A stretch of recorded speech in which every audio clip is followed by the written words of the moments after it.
Assalamualaikum warahmatullahi ta'ala wabarakatuh. Hamdalillah wa syukurillah amma ba'du. Yang saya hormati sahabat-sahabat subscriber dimanapun berada, yang mudah-mudahan saya dan sahabat semuanya selalu dalam lindungan Allah subhanahu wa ta'ala. Amin ya Allah ya rabbal alamin. Alhamdulillah, pada kesempatan kali ini kita berjumpa lagi dengan channelnya Siti Holis.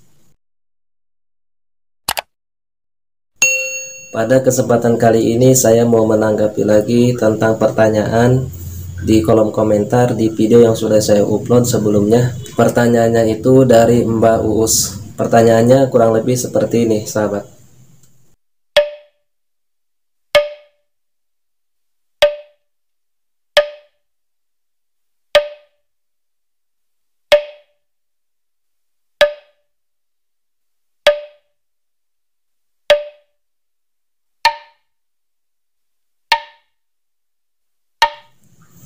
Panjang juga ya pertanyaannya, tapi tak apalah, biar saya lebih paham memahami pertanyaannya. Jadi kurang lebih seperti ini pertanyaannya. Pak Ustadz, saya mau tanya, apakah benar cabang bayi yang sudah meninggal keguguran atau sengaja digugurkan? A'udzubillahi min dzalik. Kalau sengaja digugurkan, mudah-mudahan tidak terjadi lagi hal yang seperti ini, karena ini merupakan dosa yang sangat besar. Dan berapa ribu orang di alam dunia ini yang ingin memiliki keturunan tapi belum dikasih oleh Allah Subhanahu wa Ta'ala. Namun kenapa ini udah dikasih keturunan malah belum lahir, masih di dalam kandungan, kenapa harus digugurkan? A'udzubillahi min dzalik. Itu tidak boleh, karena itu dosa besar. Saya lanjutkan pertanyaannya. Apakah benar cabang bayi yang sudah meninggal keguguran atau yang sengaja digugurkan itu bisa membuat kita sakit atau datang lewat mimpi minta doa? Sebab di sekitar saya masih banyak yang bilang ada orang sakit karena diikuti si cabang bayi yang pernah meninggal, karena enggak pernah dikirim doa. Katanya si cabang bayi marah. Ada juga yang nangis-nangis lewat mimpi langsung lewat keluarga yang bersangkutan. Kadang hadir dalam mimpi tetangga suruh menyampaikan kalau si cabang bayi minta doa ke dua orang tua atau keluarganya. Sedangkan setelah itu keluarga yang bersangkutan ini menyediakan satu piring kue apem. Kue apem. Sekarang ada kue bolunya ini. Satu piring nasi, satu piring lauk, satu gelas susu atau teh. Emang bayinya udah bisa makan. Ditaruh di atas meja, didoakan juga, katanya disajikan untuk si cabang bayi. Gimana hukumnya kalau seperti ini, Pak Ustadz? Terima kasih atas jawabannya.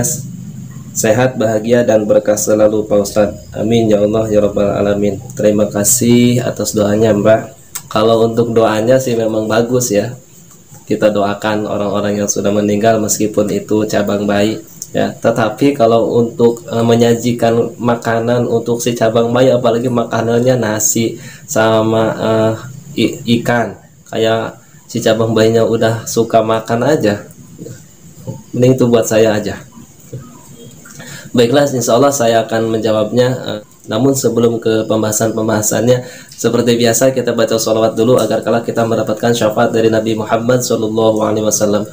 Allahumma salli wa sallim wa barik alaihi sallallahu.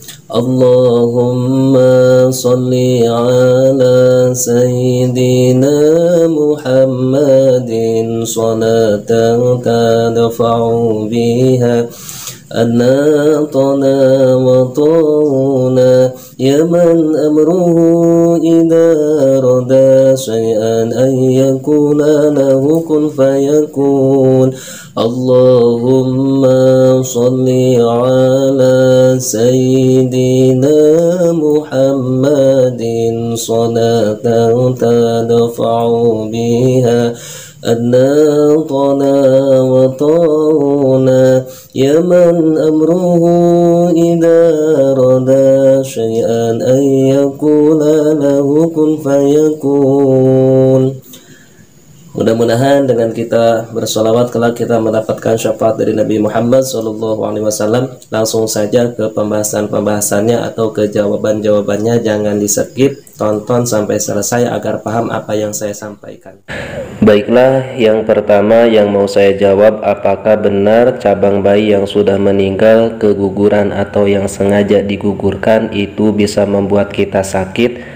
Saya garis bawahi dulu, kalau untuk cabang bayi yang meninggal karena keguguran atas dasar qadarullah, atas dasar takdir Allah, misalkan kegugurannya karena ibunya sedang mengandung lalu jatuh misalkan di kamar mandi atau di mana saja sehingga mengakibatkan keguguran, itu sudah takdir Allah.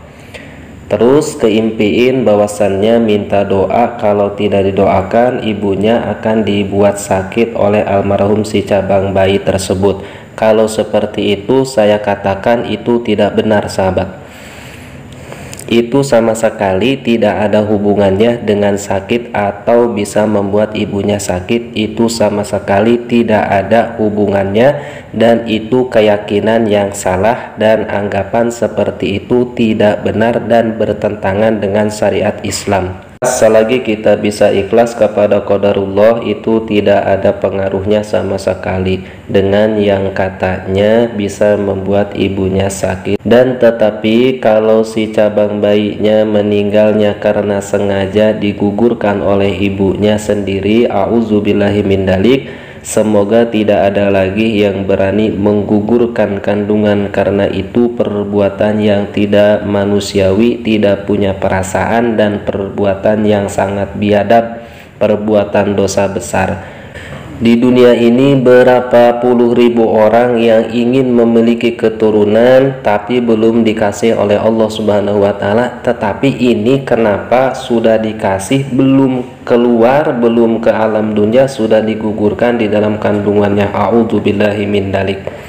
Jadi kalau misalkan ada unsur kesengajaan menggugurkan cabang bayi dalam kandungan dengan sengaja, saya katakan kemungkinan bisa berdampak kepada orang tuanya atau kepada orang yang membunuh si cabang bayi tersebut yang belum memiliki dosa. Nah, jadi yang membunuhnya itu bisa jatuh sakit, tetapi bukan si cabang bayi yang bisa membuat sakit, melainkan sakitnya itu diakibatkan oleh ulahnya sendiri. Saya contohkan, misalkan kita habis menggugurkan kandungan dengan sengaja, a'udzubillahi min dzalik, ini hanya contoh saja ya sahabat. Selang 1 minggu atau 1 bulan atau bahkan 1 tahun orang yang habis menggugurkan kandungannya dengan sengaja lalu jatuh sakit, saya pastikan sakitnya itu bukan karena si cabang bayi atau bukan karena si almarhum cabang bayi tersebut, melainkan sakitnya itu karena pikiran, rasa ketakutan, rasa berdosa tidak ada henti, terbayang-bayang oleh penyesalan dan merasa dihantui oleh si cabang bayi yang dibunuh dengan sengaja tadi. Jadi sakitnya itu karena perasaan atau pikiran dia sendiri sehingga fisiknya menjadi melemah. Jadi bukan cabang bayinya yang bisa membuat sakit, tetapi dirinya lah yang menciptakan penyakit tersebut. Lantas bagaimana cara agar kita tidak terus-menerus dibayangin atau dihantuin oleh ketakutan oleh si cabang bayi tersebut? Supaya hilang rasa bersalahnya, tentunya itu dengan cara bertobat, memohon ampun kepada Allah Subhanahu wa Ta'ala, memperbanyak sholat tobat dan memperbanyak zikir. Kalau ada rezeki, kalau misalkan punya rezeki banyak, sedekahkanlah sebagian rezekinya kepada orang-orang yang membutuhkannya. Insya Allah jika dilakukan dengan sungguh-sungguh, pasti rasa takut atau rasa sakit atau sakitnya itu akan sembuh dan hilang seketika. Nah, jadi kesimpulannya, si cabang bayi yang sudah meninggal karena keguguran yang tidak disengaja, yang sudah jadi takdir Allah, itu tidak ada hubungannya dengan membuat sakit orang tuanya. Tetapi kalau cabang bayinya meninggal karena sengaja digugurkan, itu kemungkinan bisa membuat sakit orang yang menggugurkannya, tetapi bukan karena si cabang bayinya, melainkan karena perasaan yang tidak tenang, selalu kepikiran atas perbuatannya sendiri, sehingga fisiknya dan mentalnya semakin melemah. Nah, jadi kalau ada orang yang mengatakan bahwasannya ada orang sakit-sakitan karena diikuti oleh si cabang bayi atau oleh almarhum cabang bayi yang sudah meninggal karena tidak pernah didoakan atau dikirim doa, wallahu alam, saya katakan itu tidak benar. Udah masih cabang bayinya dibunuh, malah dipitnah lagi. A'udzubillahi min dzalik. Kalau mengenai orang yang sudah meninggal, bisakah bertemu dalam mimpi? Itu sudah saya jelaskan atau sudah saya bahas di video sebelum ini. Jawabannya atas izin Allah bisa, sahabat. Termasuk si cabang bayi juga bisa. Seperti yang ditanyakan oleh Mbak Uus ini, bahwasannya si cabang bayi yang sudah meninggal datang melalui mimpi. Si cabang bayi tersebut mengatakan meminta doa, dan katanya si cabang bayinya marah-marah terus nangis-nangis dalam mimpinya, dan terkadang datang melalui mimpi tetangganya dan disuruh disampaikan kepada keluarga yang bersangkutannya. Jawabannya bisa-bisa saja, sahabat, terjadi atas izin Allah, karena ada dalil yang mengatakan hal tersebut. Mimpi tersebut bisa salah dan bisa juga benar. Kalau berbicara salahnya, ya seperti yang ditanyakan Mbak Uus ini tadi, bahwasannya setelah mimpi si cabang bayi yang sudah meninggal bahwasannya membuat sakit ibunya. Misalkan lalu setelah mimpi berasa diikutin terus oleh si cabang bayinya. Kalau kita meyakini seperti itu, ya jelas mimpinya salah, sahabat.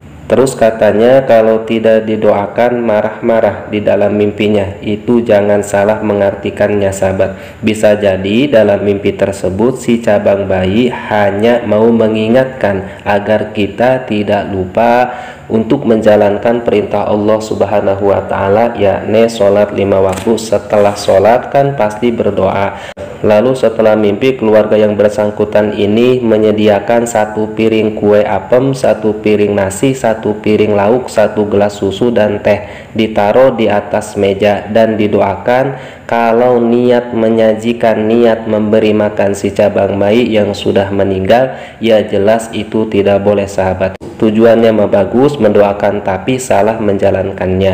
Yang benar seperti ini, sahabat. Kalau mengadakan makanan, jangan 1 piring. Misalkan kita mendoakan si cabang bayi yang meninggal, kita siapkan nasi dan lauk ya minimal 30 piring ke atau 100 piring ke, dan kuenya juga yang banyak, jangan 1 piring saja. Lalu kita memanggil ustadz setempat, undang tetangga kita, adakan acara tasakuran mendoakan almarhum si cabang bayi tersebut. Setelah selesai berdoa, nasi atau makanan yang disuguhkan tadi dimakan sama orang yang ikut mendoakan atau dibawa pulang, baru itu yang benar sesuai dengan syariat Islam selaku ahli sunnah wal jamaah. Jadi diniatkannya bersedekah, jangan diniatkan nasinya atau makanannya untuk almarhum si cabang bayi, tetapi ganjaran atau pahalanya yang untuk si cabang bayi, itu pun kalau ada rezekinya. Tetapi kalau tidak ada rezeki, ya sudah, nggak usah nyiapin 1 piring nasi ya atau makanan. Kalau bermimpi almarhum si cabang bayi minta didoakan, langsung doakan saja setelah sholat 5 waktu, sahabat. Kalau dalam mimpinya si cabang bayi minta baju, misalkan minta makan, minta minum, minta jajan, minta apapun, itu silahkan adakan atau belikan. Kalau sudah ada permintaan dari si cabang bayi tersebut dalam mimpi tersebut, jangan dikasih ke kuburan atau ke si almarhum cabang bayinya yang sudah meninggal, tetapi harusnya dikasih ke orang fakir yang membutuhkannya. Niatkan sedekah, pahalanya untuk almarhum si cabang bayi tersebut. Nah, jadi seperti itu, sahabat. Wallahu a'lam bishawab.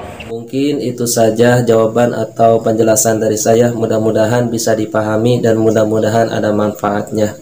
Kurang lebihnya mohon maaf. Billahi taufiq wal hidayah. Assalamualaikum warahmatullahi wabarakatuh.